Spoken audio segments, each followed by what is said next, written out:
Como o Corinthians poderia ter explorado as vulnerabilidades do São Paulo no segundo tempo? Meu nome é Felipe Labrada e hoje eu vou falar sobre o jogo entre São Paulo e Corinthians, mais especificamente sobre o que eu já falei na abertura, as vulnerabilidades que o Corinthians poderia ter explorado e ter criado mais chances de gol, porque apesar do Corinthians ter dominado o segundo tempo, a posse da bola, o Corinthians não criou tantas oportunidades de gol.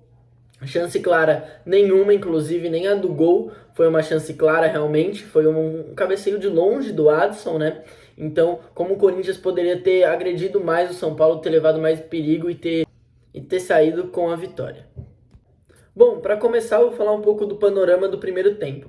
Começa que ali nos primeiros 6, 7 minutos o Corinthians consegue criar uma ou duas chances de gol, mas depois muda. Os dois times têm bastante dificuldade na construção, em progredir em campo, né? Os dois times marcam de forma individual, com bloco alto, na primeira fase de construção do outro, na segunda fase de construção também, e então tira tempo e espaço do futuro portador da bola e dificulta muito um jogo de troca de passes e não aquele jogo de bola longa para alguém ganhar a primeira bola, que é justamente o que acontece devido à dificuldade de construção que os dois times têm, porque é muito perigoso você perder a bola lá atrás, né? Ainda mais no São Paulo e Corinthians, sempre são jogos tão brigados e não tem tantos gols assim, então é difícil você se recuperar no placar.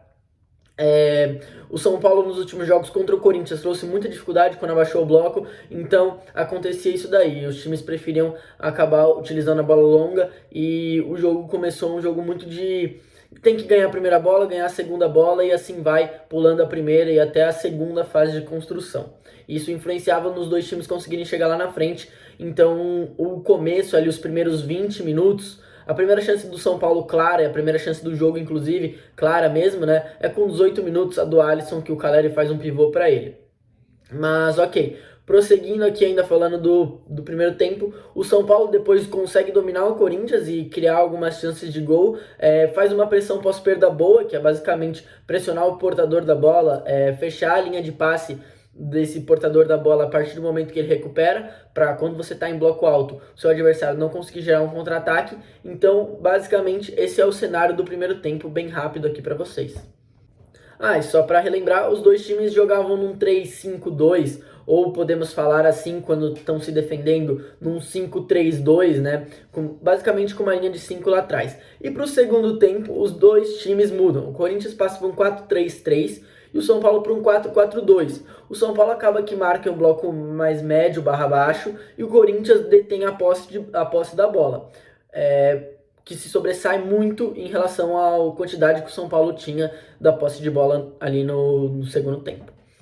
Bom, como eu já falei, o São Paulo marca num 4-4-2. O 4-4-2, ele é um sistema que ele consegue ocupar bem os lados do campo, né? Porque, além do mais, sempre vai ter dois jogadores do mesmo time ali. Por exemplo, o Patrick sempre estava dando apoio pro Léo, porque o Léo virou lateral esquerdo, o Patrick entrou no jogo, então o Patrick sempre estava dando esse apoio. Então, ficava mais difícil pro Corinthians atacar pelo lado. E o Corinthians mudou o esquema pro 4-3-3. Então, o Corinthians começou a atacar mais pelo lado, o Adson bastante na amplitude, aqui pelo lado direito, o William lá pelo lado esquerdo. Então, o Corinthians atacava bastante pelos lados do campo e não conseguia explorar uma vulnerabilidade do 4-4-2. Como já disse, o 4-4-2 consegue ocupar bem as laterais do campo, em contrapartida, não ocupa tão bem assim a entrelinha, que é basicamente o espaço entre a linha do meio de campo e a linha defensiva, a linha dos zagueiros e dos laterais.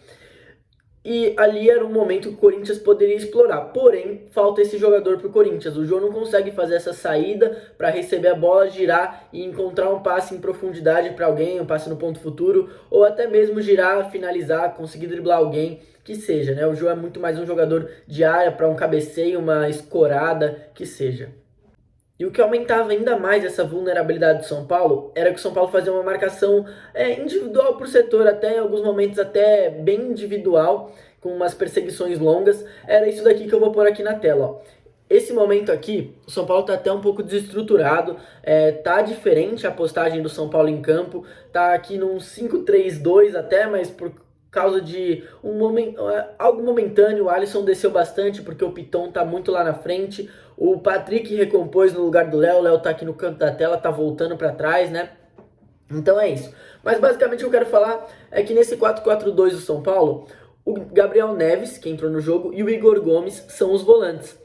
E no momento que a posse da bola está sob o domínio do Corinthians, eles saltam nos jogadores que estão participando desse momento de construção, como aqui o Renato Augusto, olha o Gabriel Neves, como ele vai saltar no Renato Augusto, e aqui o Igor Gomes está bem acima no Duqueiroz.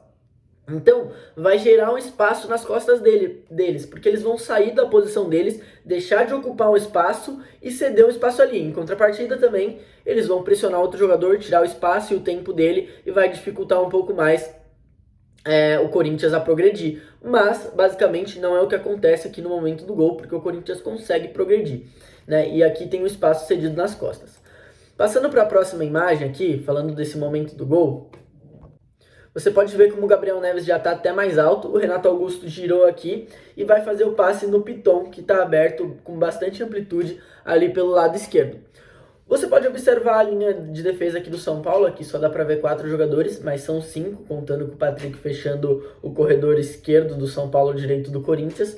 E vai ter esse espaço nas costas do Gabriel Neves e do Igor Gomes. É um espaço muito grande que acontecia muitas vezes, porque o Gabriel Neves e o Igor Gomes saltavam sempre nesses jogadores do Corinthians no momento de construção, quando a posse da bola estava sob domínio do Corinthians e o São Paulo marcando em um bloco médio barra baixo.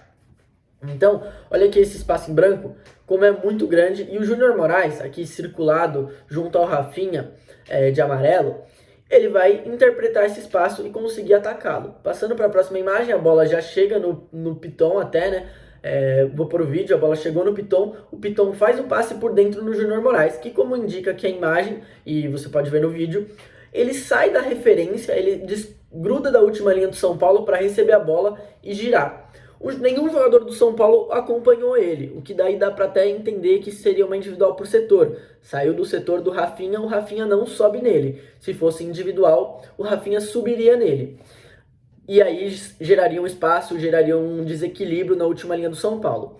Então, tem essa dúvida enquanto a marcação do São Paulo, o Rogério Ceni que teria que falar o que ele quis estabelecer, o que saiu de errado ali, mas vamos entender que então era uma individual por setor e por isso a Rafinha não subiu nele, certo?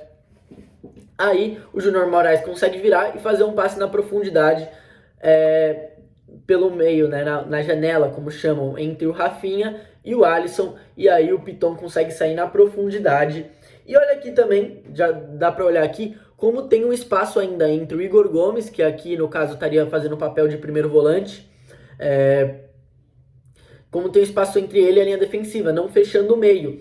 Quem acompanha futebol europeu vai conseguir ver o gol do Messi contra o Real Madrid em 2017 nesse lance aqui, porque tem um espaço muito grande no meio, na entrada da área, no funil, que é basicamente isso daqui, e aí você cedeu para o seu adversário a parte onde mais sai gols no futebol, o funil, basicamente de frente para o gol ali, né? E o Piton vai sair na profundidade, como você pode olhar aqui, e olha o espaço que o Adson vai ter para a bola chegar nele. Ela poderia ter ido até rasteira, mas ela vai na cabeça, ela vai no alto, e o Adson tem bastante espaço para conseguir cabecear.